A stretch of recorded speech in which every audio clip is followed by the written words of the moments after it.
Uh-oh, looks like we're being broadcast live. So let me go ahead and hit record on the screen capture. We should be good to go. Um, get my screen kind of set up good here. And no, you don't need to see that. I'll go ahead and get started with the screen share here. So welcome everybody to our PPD webinar. This is the last webinar for July. This is going to be a quick little reminder that we have a handful of these. If you are in the PPD club, we didn't advertise this. We just threw this up on a link or two. And if you are in the PPD Sequence Club, these are 3 songs that you can pick out right now at $35. This is the pro layout version.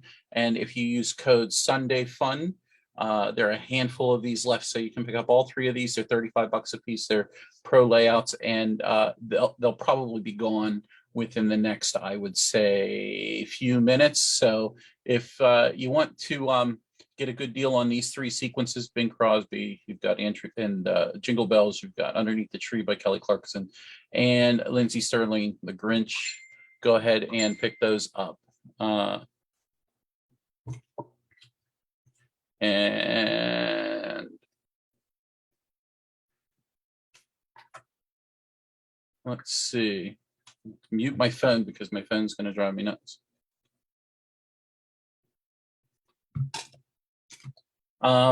So let's go ahead and get started. Welcome everybody. Tonight we are going to do, I don't want to say anything hard, but it's actually pretty easy. But one of the frequent questions that I get when just in general conversations is timing marks.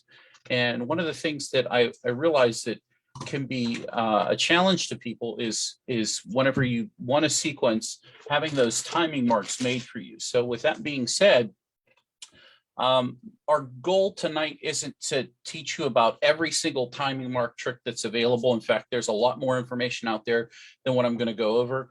So this isn't going to be like a super exhaustive list of everything about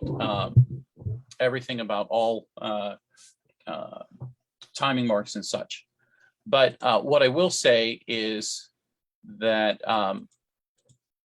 the timing marks, so when we talk about doing timing marks and adding them in, I think in my opinion, the tools that xLights has built into them or added, or the ability to add in, do a fantastic job to help you.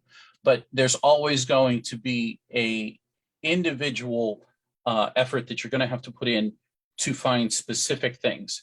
So expecting xLights to always do things automatically for you is not the mindset that you should have. You should have a mindset where, how do I do this in xLights?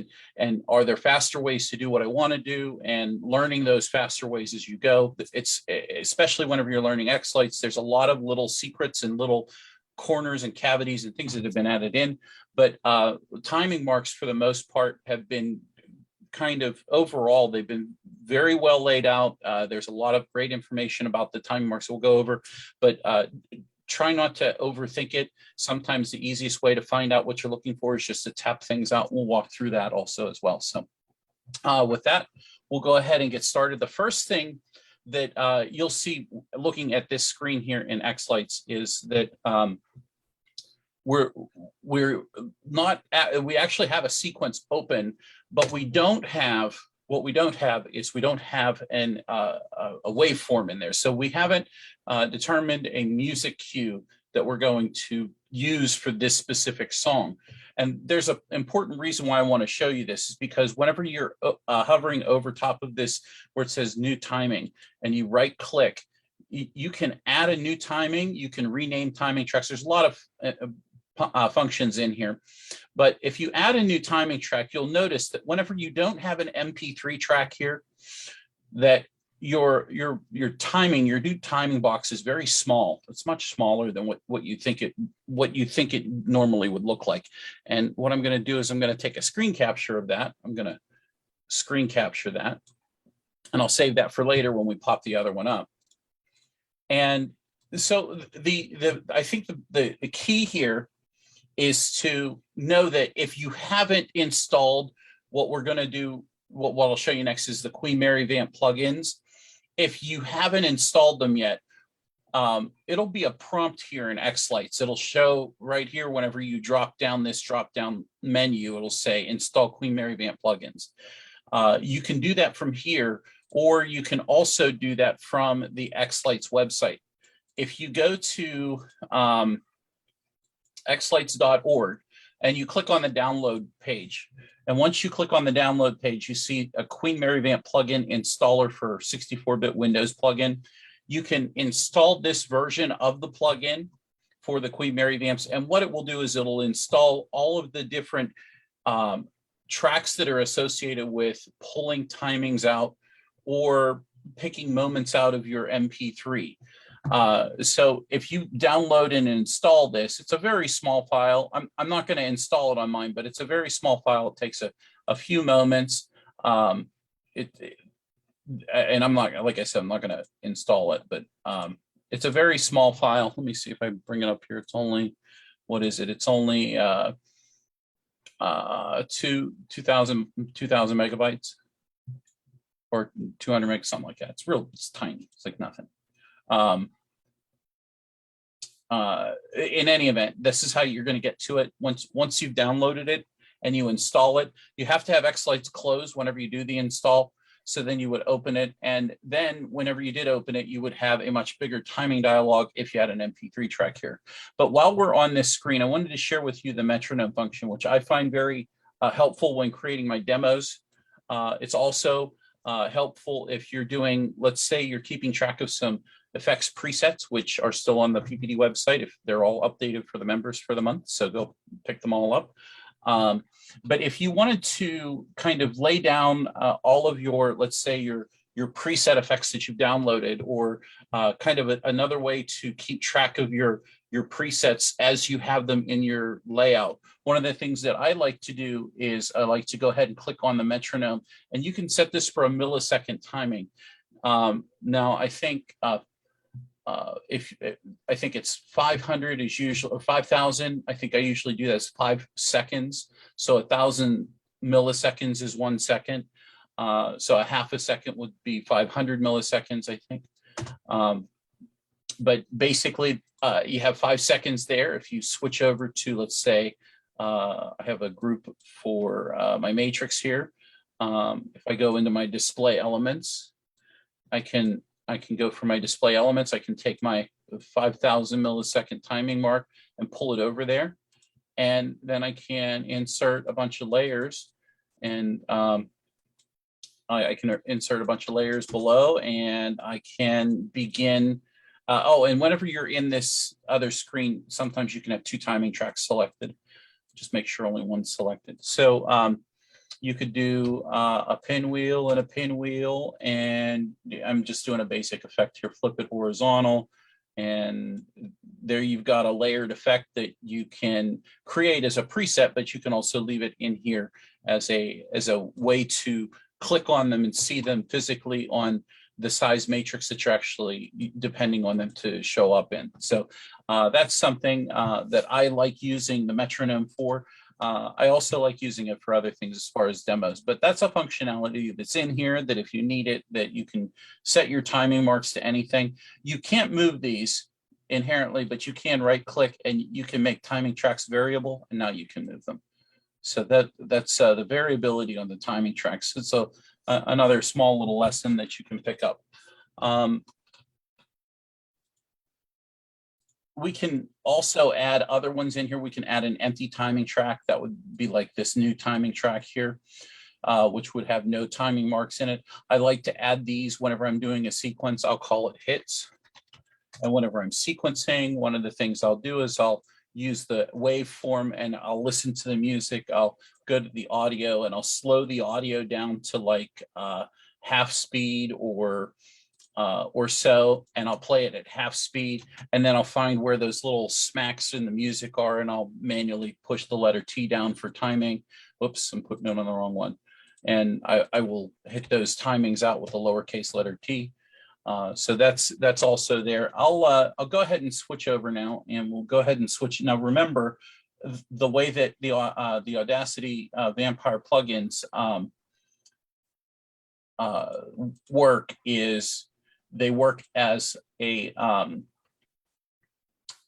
I want to, and I don't want to pull any kind of specific music in here. I want to pull something that's not going to get flagged by YouTube, because everything gets flagged by YouTube. Should have this ready. Documents.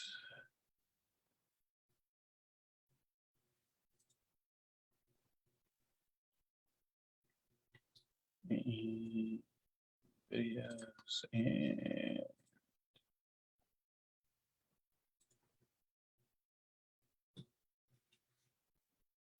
background music. That works. Okay, I'm going to go with 20 frames per second and a quick start. And this track, I actually made this track, so I'm not sharing with sound, I don't think.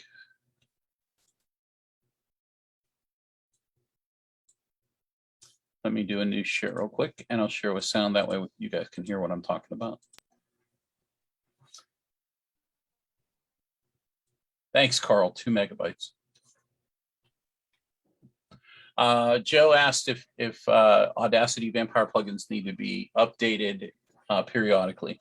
And the answer is maybe, because about a year ago, xLights dropped a new version of the Vampire plugins. So if you don't have, and that's what we'll get into now, specifically a number of Vampire plugins were added to the list that really expanded the dropdown that we're going to show you here. And if you don't have this long of a list, you want to go download and test those out. I think that's a good idea for you. Peeking. There we go. So what I want to do is we've got a new sequence started here. We're going to go ahead and right click, and we're going to add a new timing mark. So as you can see, and I'll go grab my screen capture from before, that's what it looked like before. It was a small, tiny box. If you didn't have a, if you don't have a larger box that's much wider, this in your regular sequence screen, when you do finally click on the drop down, it will prompt you with, at the bottom of the drop down list, you won't have to scroll down this much, but it'll say download Audacity Vampire plugins or something like that. It'll be very specific. But one of the nice things that the functionality that you saw earlier, which was the 50, 100 millisecond, the metronome timing, and the empty timing, all of those are same for all sequencing. You can import or create any of those.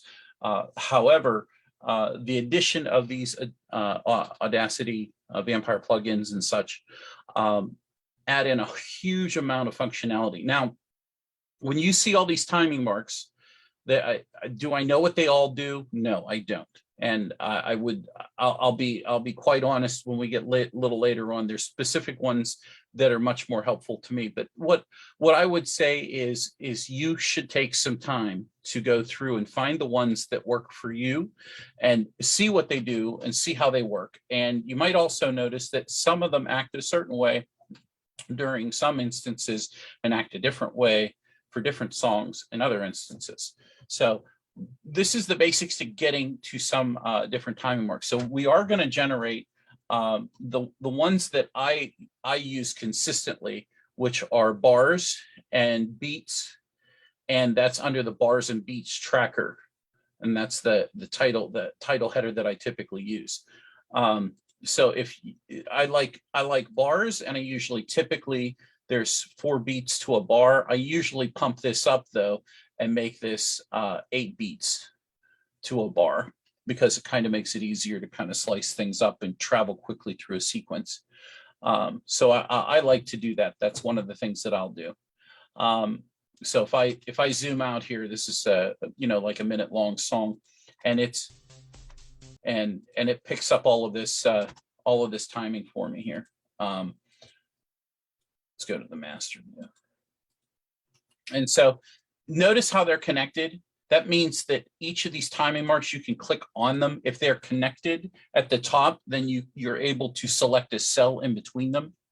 And that's important. That's an important distinction, because you might get frustrated whenever we go into some of these other timing marks that aren't quite as useful because they are unselectable or they're not able to be clicked in.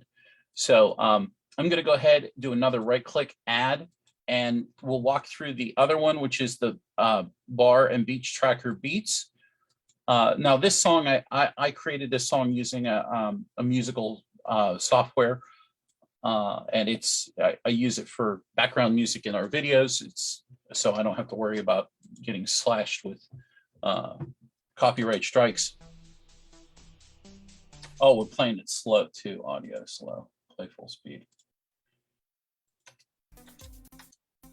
So you can see while we're broadcasting over the internet, you might notice that the timing marks are rather right on the mark where they should be happening, or pretty darn close. I'm using 20 frames per second. If we were using 40 frames per second, this might be even more on it, or if it were 100 frames per second, it might be like spot on with exactly where it needs to be.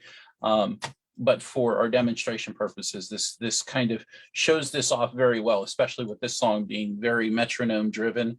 It should have a very dedicated beat and such. So those are the two timing marks that I find the most useful. But what I will say is one of the ones that you will enjoy messing around with a lot is there's actually two. There's one is called note onset, which is down here, note onsets. And when you run this, what a note onset is the point in whenever a note is played that is prominent with regards to the sensitivity of the reader. And I just leave this at defaults and I click OK.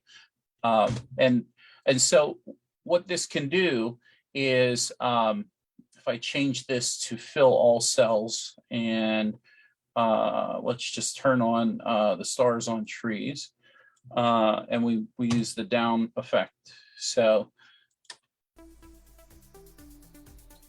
what note onset does is it detects whenever a note is being played and whenever another note's being played. It doesn't detect every note, but it does a good job, and it finds syncopation, and it finds tempo, and it finds not tempo, but it finds more like the sound of a tone being said. Whenever you're doing like a singing face, for example, there's intonations with all of the words. Whenever you say something that has a lot of syllables, it breaks it down, and that's part of what note onset is doing for you. And so that's kind of nice, as opposed to doing this on the beat track, which would serve as kind of a dark color to be using. Let's go with green and get rid of the dark.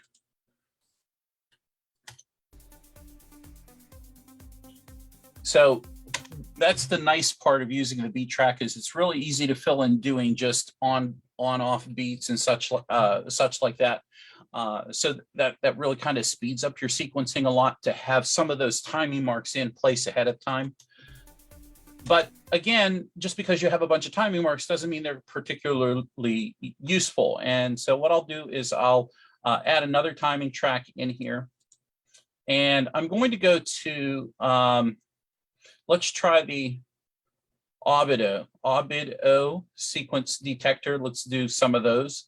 So there is a beach tracker on this as well.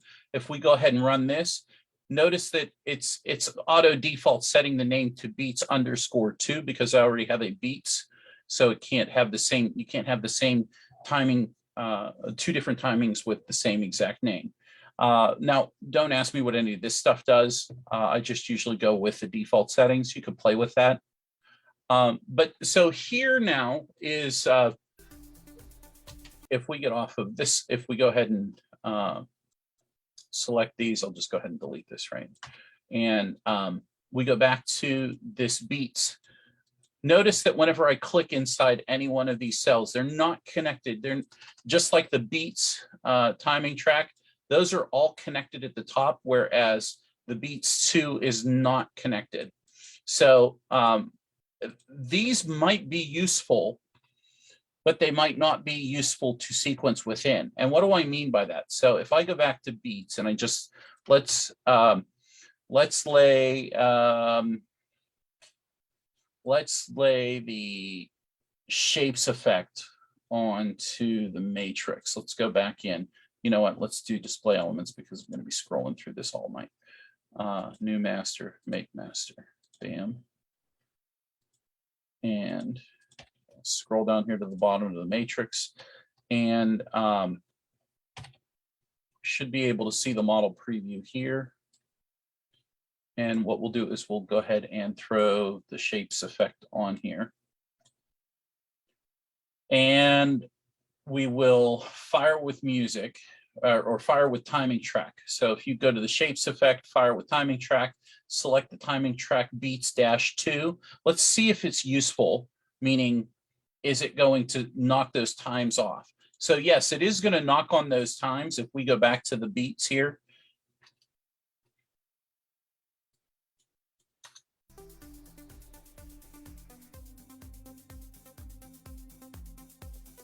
So it's working with that specific set of timing marks, which is rather nice.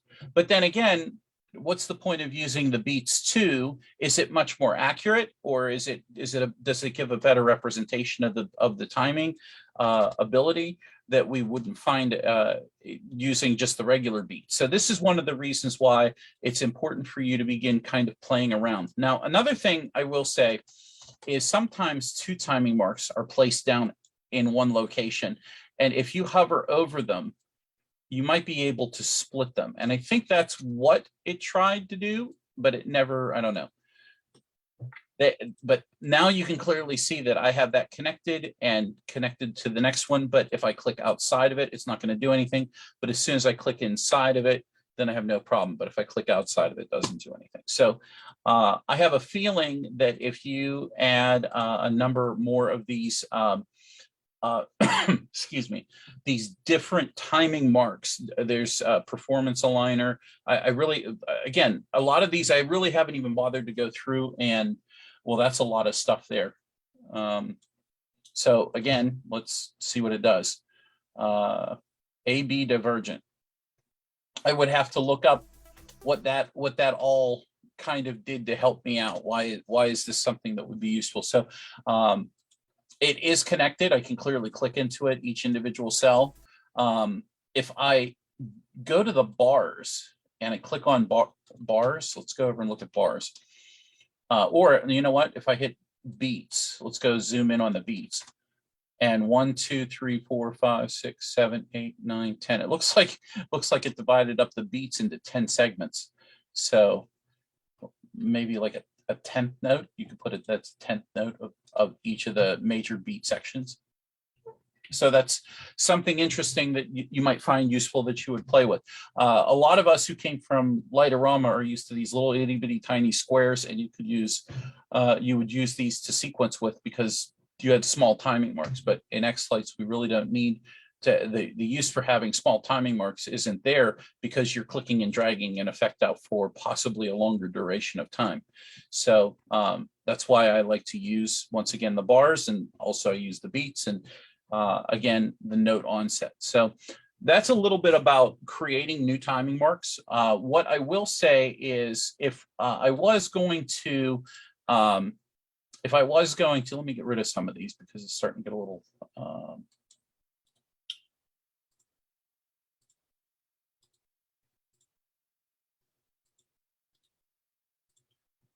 in other words, I guess I should tell you, in order to delete a timing track, all you have to do is right click over top of the timing track and hit right click and delete.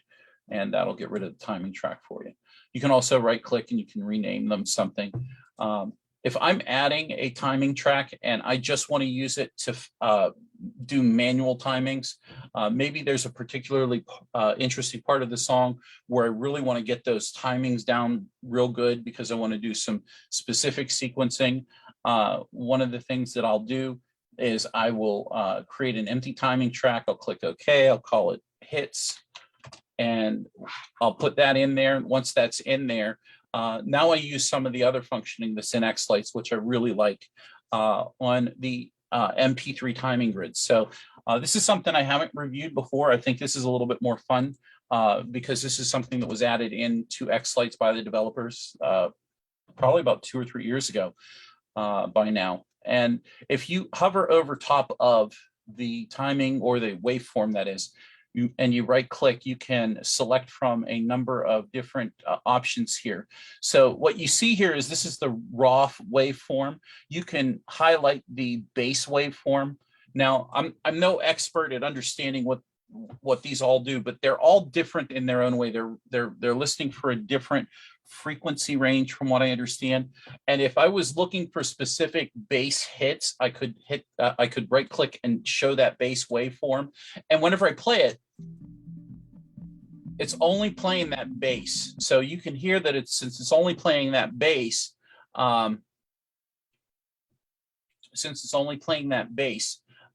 what you'll find is that it's only picking out some things that might be of interest to the bass. Now, one of the things you want to be careful of is if you've already got a beach track or another timing track where some of this is already kind of handled or nailed down, then it may be overdoing it for you to manually go in and do this, but it might be helpful in some instances. So for this instance here, here's the beat on this one, here's a beat on this one, and I'm just hitting the lowercase letter T. I have the hits or the timing mark or timing track that I want to select and to use for my sequencing selected with the radio box there, and all I'm hitting is the lowercase letter T, and I'm just selecting on the timing line and manually switching to them. Now, I know this isn't perfectly on. I can choose, do I want it before or after? Whenever I see a timing mark this to me is a little bit too late for me to play it, but I would start the sequencing there, because if there's ever going to be a delay in your sequencing, it's always going to be a slight delay telling the light to turn on. You may never physically see it, but this difference here, whenever you're sequencing, makes up for it. If you want to change and do 40 frames per second, so you have a little bit more cued in timings, then by all means, you're welcome to do that. So, but this is manually going through and finding, where are the nice big, see, that's kind of one there, and that's one there, and there's one right there. And so when you zoom out, does that look any different between that and your beats? And it does look way different than the beats. So if we were to go in here and we looked at our let's kind of liven up the size here. Let's go in and change this to the hits, and let's make it a little smaller.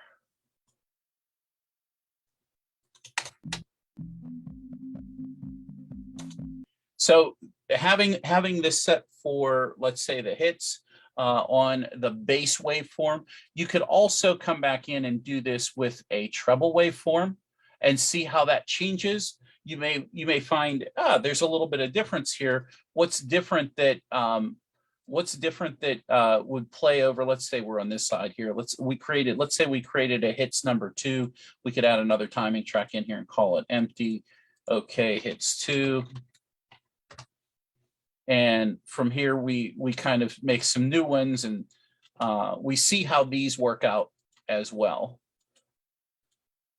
And they may operate nearly the same, or some of them may actually operate a little bit differently. So if we go ahead and select this, move this over here, and we change it to hits 2.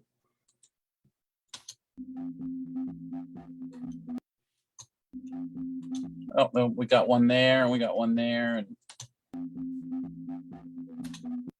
And what if we revert back to our original waveform, which might not be as apparent that those are specific areas that were the bass and the treble were.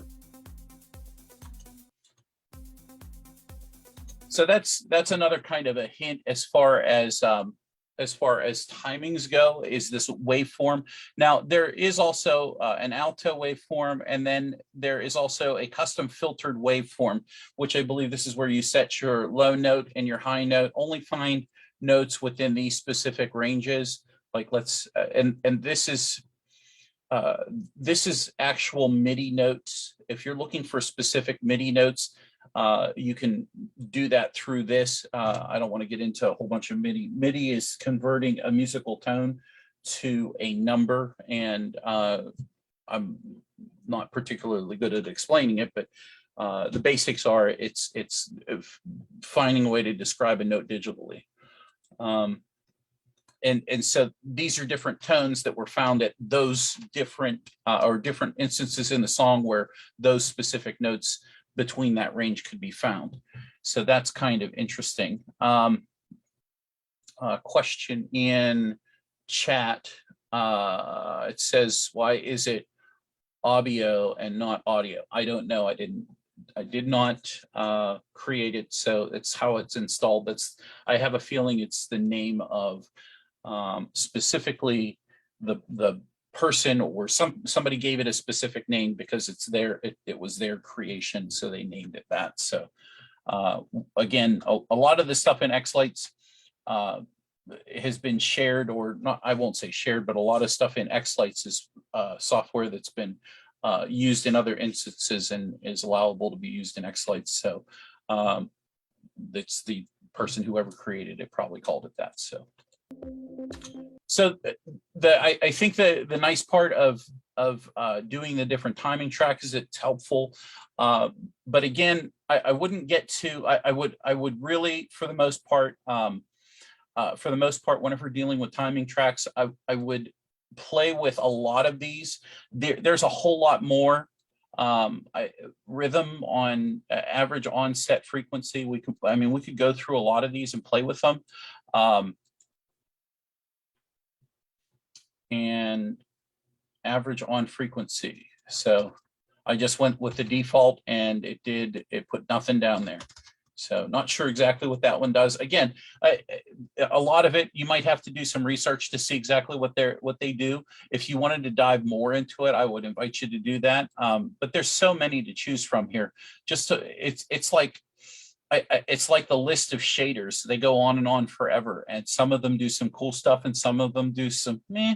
It did the same thing as that other thing did, or it's particularly not that interesting.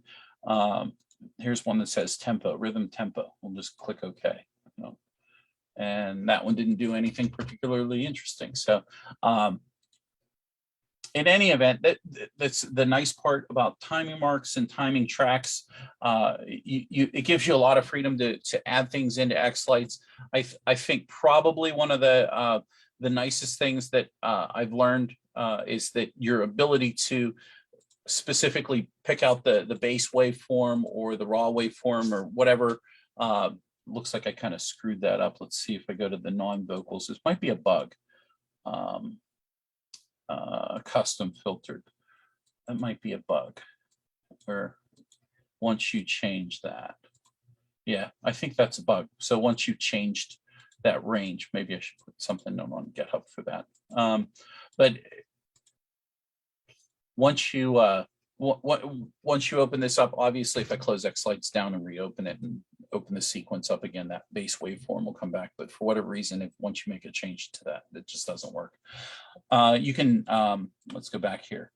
You can double height or regular height. You can find the highs. I guess this is something like what Carl was talking about the other week whenever he did class up at the New York Mini, how you could make the highest peaks fill the entire timeline so that it looked like you could see music. So, but in Audacity, it's a little different. So basically, that's all I really wanted to cover as far as timing marks go and generating. I will say this, I guess the last thing I will say is probably whenever I'm sequencing, probably one of the most important things that I have learned over the times that I've been sequencing is whenever I have a new timing track, what I do is I rename this timing track. I call it basic And what I'll do is I'll kind of mark out parts of the song that are probably the most recognizable or prominent. I'll break the song down into smaller chunks. Oops, I'm doing it on the wrong one. Maybe it's the intro and the outro of the song. So from here to here is the end. From here, and you'll see this whenever you download the sequences. This is I for intro. This is E for or O for outro or exit or ending. And then maybe I'll do here's a verse or a chorus or whatever. And I like to do that because it breaks the song down. It makes it a little easier to kind of work a sequence chunk in a section. And it's definitely a very helpful piece of programming. Another thing too that I will say, and sitting down and doing this really isn't that hard, but I will say that sitting down and defining these individual timing marks that are manual or the specific parts of the song, while yes, you might be able to pull that out with a note onset.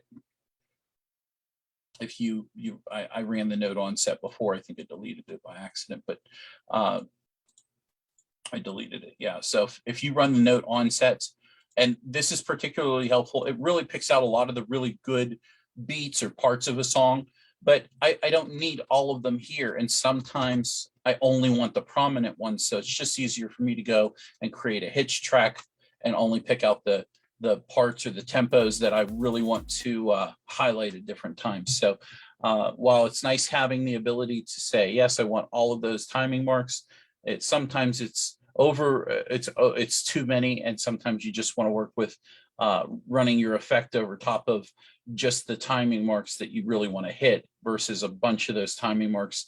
And I mean, another thing too, like maybe they're close, but maybe they're not close, and you need to lay the effect down here and then place it here and run it from here over. And then you don't want it to hit this one. So now you're spending just as much time, editing the effect for the timing marks as opposed to just laying the timing marks down and drawing out your effect through over everything. So,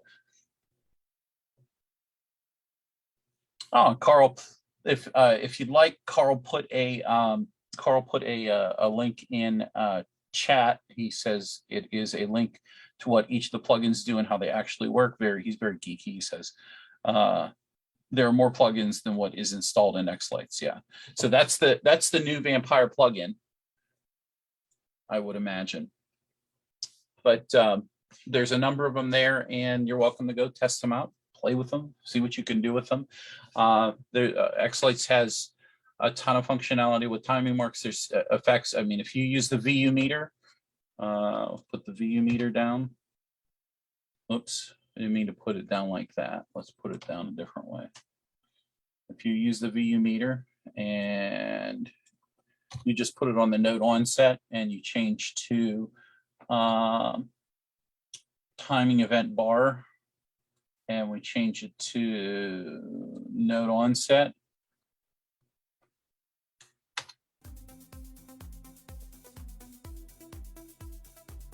So it kind of does its own thing. It will, and there's a bunch of these, right? You can go through and you can update them all, and you could say, I only wanted to do 5 bars. This is random. That's kind of neat. You have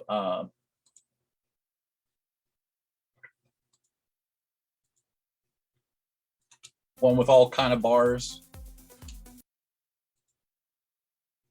You have timing event spikes. Plays a little different. So it's a fun way to mess around with timings and do stuff. But the hard part about sequencing, and I hardly ever use some of these functions on the VU meter because it's like then pretty soon you're copying and pasting it. Everything looks like it's doing the same thing. So I limit myself with as much use of the VU meter as possible. So with that, does anybody have any questions on what I've gone over? Any comments or anything they want to talk about as far as timing marks go ahead and unmute your microphone, and I'm happy to answer those questions for you.